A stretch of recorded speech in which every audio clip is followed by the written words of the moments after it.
कधी कधी ना मुलं पण खूप हट्ट करतात. अशा वेळेस फार मोठा प्रश्न पडतो, पीठ नाही आंबवलेलं मग डोसा कसा बनवायचा. तर आज हा तुमचा प्रश्न मिटणार आहे. आज मी मस्त असा पीठ न आंबवता कुरकुरीत मिश्र डाळी आणि तांदूळचा डोसा बनवून दाखवणार आहे. एकदम सोप्पा आहे. सकाळी डाळ तांदूळ भिजवायचे आणि लगेच दुपारी डोसा तयार. श्री शिवाय नमस्तुभ्य मैत्रिणींनो, मी अंजलीज रेसिपी चॅनलमध्ये तुम्हा सर्वांचे मनापासून खूप खूप स्वागत करते. तर आज आपण बघणार आहोत अतिशय पौष्टिक असे मिक्स डाळी आणि तांदळाचे डोसे. तर त्यासाठी मी इथे घेतलेली आहे 1 वाटी उडदाची डाळ, 1 वाटी मुगाची डाळ आणि 1 वाटी हरभऱ्याची डाळ. आता आपण या डाळी स्वच्छ धुवून घेऊ. तर डाळी मी एका बाउलमध्ये घेते, स्वच्छ धुवून घेते. आता आपण डाळी 3 वाटी घेतलेल्या आहेत. तरी ते आपण तांदूळ 4 वाटी घेणार आहोत. 3 वाटी डाळ आणि 4 वाटी तांदूळ. तुम्ही तुमच्या आवडीनुसार डाळी अजून वाढवू शकता, जसं की तुरीची डाळ, मसूरची डाळ. आता आपण हे दोन्ही स्वच्छ धुवून घेऊ. तरी ते डाळ आणि तांदूळ स्वच्छ धुवून घेतलेले आहे. आता याच्यामध्ये भरपूर असं पाणी घालू.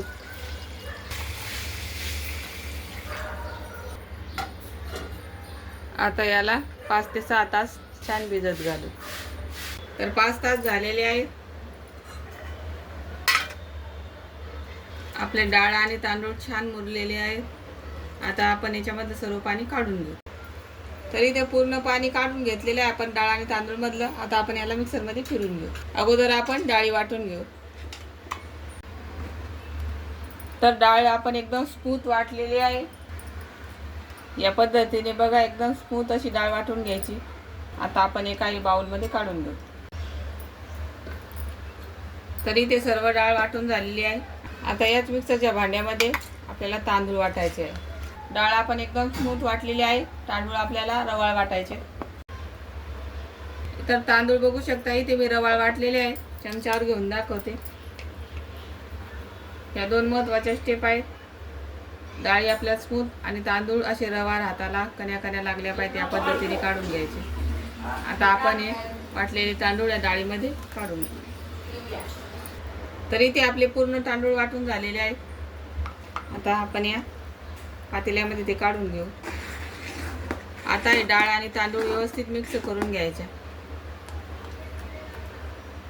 पूर्ण एकजीव करून घ्यायचं. इथे आपलं तयार झालेलं आहे डोश्याचं बॅटर. त्या डोश्यासोबत खाची चटणी बनवून घेपर्यंत आपण याला असं साईडला ठेवू.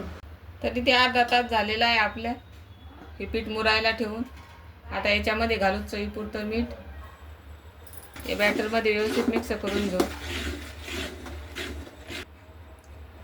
आता आपल्याला जेवढे डोसे बनवायचे तेवढं पीठ या एका बाउलमध्ये काढून घेऊ. आता याच्यामध्ये घालू थोडासा सोडा, खायचा सोडा या. आता हे बॅटर परत एकदा व्यवस्थित मिक्स करून घेऊ. आता याच्यामध्ये अर्धा कप पाणी घालू. डोश्याला आपल्याला जसं बॅटर पाहिजे त्या पद्धतीचं बॅटर बनवून घेऊ. तर या पद्धतीचं बॅटर पाहिजे आपल्या डोश्याला. एकदम घट्ट बॅटरचे निब्बर होतात डोसे. तरी ते डोश्याचं पीठ तयार झालं. आता आपण याचा डोसा बनवू. इथं मी डोश्याचा तवा ठेवलेला आहे गॅसवर. त्याच्यावर थोडंसं पाणी टाकू, थोडंसं तेल टाकून ते एका कापडाने पुसून घेऊ. तवा मीडियम गरम करायचा आणि तव्यावर 2 पळी बॅटर घालून घ्यायचं. आता आपण एकाच डायरेक्शनला हा डोसा मोठा बनवून घ्यायचा.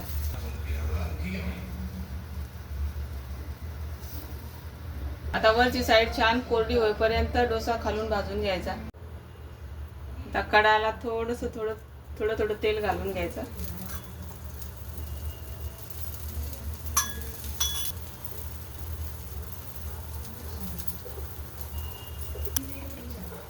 आणि पूर्ण कडा मोकळ्या करून घ्यायचा. तर बघू शकता किती अलगद सुटलेला आहे डोसा.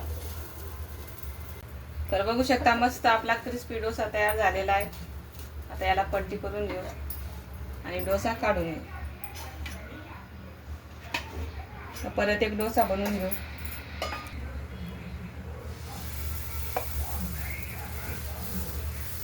तर हा डोसा पण त्या पद्धतीनेच भाजून घ्यायचा आहे. तर इथे तयार झालेला आहे आपला दुसरा डोसा पण. तर बघू शकता मस्त असा क्रिस्पी डोसा तयार आहे.